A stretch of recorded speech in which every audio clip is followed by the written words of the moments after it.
भगवान ने इतना सा स्वतंत्रता दिया है, हर पल हर क्षण हमसे पूछा जाता है। हरे कृष्ण। भगवद गीता अध्याय 9 श्लोक संख्या 6। यथा आकाश स्थितो नित्यम वायु सर्वत्र गोमहान तथा सर्वाणि भूतानि मत्स्थानीति उपधारय। जिस प्रकार सर्वत्र प्रवहमान प्रबल वायु सदैव आकाश में स्थित रहती है, उसी प्रकार समस्त उत्पन्न प्राणियों को मुझमें स्थित जानो।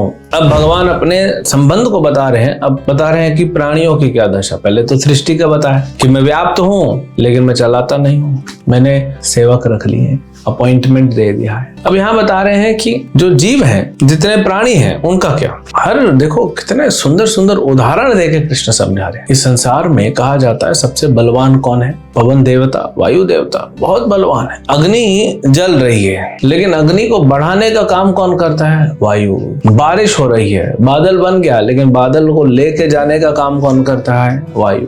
बादल कितने बड़े बड़े होते हैं, पूरे पूरे शहर को 20-20 किलोमीटर लंबा पूरा घेर लेते हैं, उनको वायु लेके जाता है। समुद्री तूफान आता है, सुनामी आता है, कौन लेके आता है? पानी तो वही है, पानी थोड़ी चल के आता है, वायु लेके आता है। चक्रवात करता है वायु, हवा तूफान। वायु रुक जाए तो दम घुट जाएगा। हनुमान जी को दंड दे दिया गया था बचपन में, तो वायु देवता बोला मेरे पुत्र को तुमने ऐसा किया, मैं पूरा वायु रोक दूंगा। ब्रह्मा जी आके बोले मत करो ऐसा, सब मर जाएंगे। इतना इंपॉर्टेंट है वायु देवता, शक्तिशाली भी है और इंपॉर्टेंट है। वायु रुक जाए। वायरस कौन फैलाता है? वो भी वायु। वायरस तो हम लेके आए हमारे कर्मों के नाम से। वायु का काम है फैलाना, हमको दंड देने के लिए, हमको सुधारने के लिए। बाढ़ आती है, कौन लेके आता है? वायु। प्रैक्टिकली ये ब्रह्मांड में जो भी हो रहा है कौन कर रहा है? वायु कर रहा है।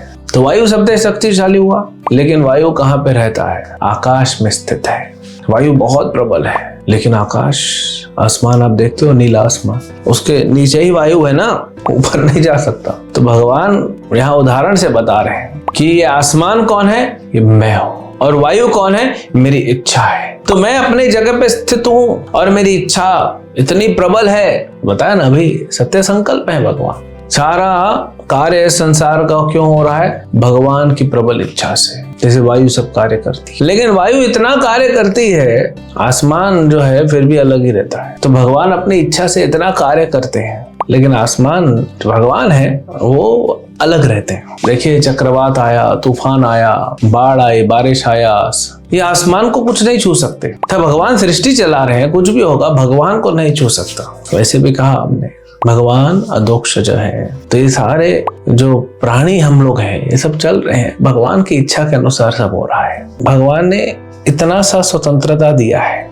हर पल हर क्षण हमसे पूछा जाता है कि भगवान के पास जाना है या भगवान से दूर जाना है। हर क्षण हमारे पास ये स्वतंत्रता होती है। जैसे वोट देते हैं, पार्टी ए को वोट देना है कि पार्टी बी को वोट देना है। तो वैसे अगर हम सोचते हैं कि हमको भगवान के पास जाना है तो भगवान आयोजन करते हैं कैसे हम भक्ति में आगे बढ़े, और भगवान से दूर जाना है तो भगवान आयोजन करते हैं कैसे हम भगवान को भूल जाएं।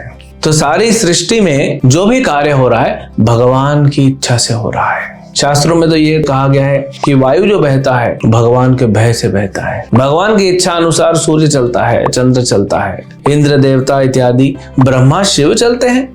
जब भगवान की इच्छा होती है तब शिव जी संहार कर पाते हैं भगवान की शक्ति से। जब भगवान की इच्छा होती है सृष्टि करना है तो ब्रह्मा जी को ज्ञान भी देते हैं, शक्ति भी देते हैं, सारा रॉ मटेरियल भी देते हैं, अब बनाओ तुम। तो सारे बड़े बड़े देवता, देवों के देव महादेव, ये सब भगवान की इच्छा अनुसार चलते हैं। इसीलिए तो ब्रह्मा जी कृष्ण का नाम लेते हैं, शिव जी राम का नाम लेते हैं। इनको पता है ना। ये तो इस संसार के लोग बुद्धू हैं जो नहीं जानते हैं, जो बोलते हैं कि शिव जो है वो भगवान है। शिव भगवान के भक्त है, इसीलिए तो भगवान का नाम लेते हैं। इसीलिए तो भगवान के चरणों से निकली गंगा को अपने सर पे रखते हैं। ये चरणामृत है, भगवान का आशीर्वाद है वो। तो ये जो है भगवान इस श्लोक में बता रहे हैं कि कैसे सारी सृष्टि में चलाता हूँ, लेकिन मैं इसे अछूता हूँ। ये मेरे को छू नहीं सकती सृष्टि, मैं दूर रहता हूँ। बटन लगा के भगवान ने सिस्टम बना दिया, बटन दबाते हैं वो चलते रहती है। बटन दबाने भी जाना नहीं पड़ता, भगवान सिर्फ सोच लेते हैं अपने मन में तो हो जाता है काम। अब हमारा मन जो है वो भौतिक है, लेकिन भगवान का मन आध्यात्मिक है, पूर्ण ब्रह्म है।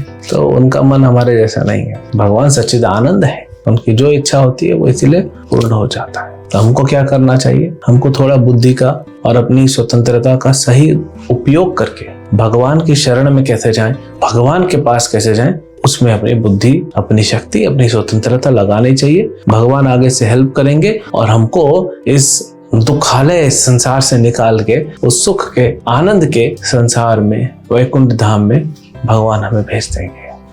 हरे कृष्णा।